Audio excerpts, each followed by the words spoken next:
பித்ருக்களுக்கு சக்தியை அதிகம் வெளிப்படுத்த முடியும்.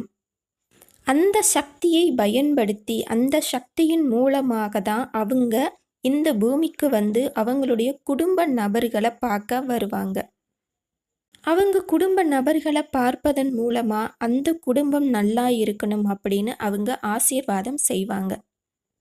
இதில் முக்கியமான விஷயம் என்னன்னா, இந்த ஒளி உலகத்தில் இருக்கவங்க, அதாவது ஒளி பிரிவில் இருப்பவங்க எப்பனாலும் இந்த உலகத்துக்கு வர முடியும்.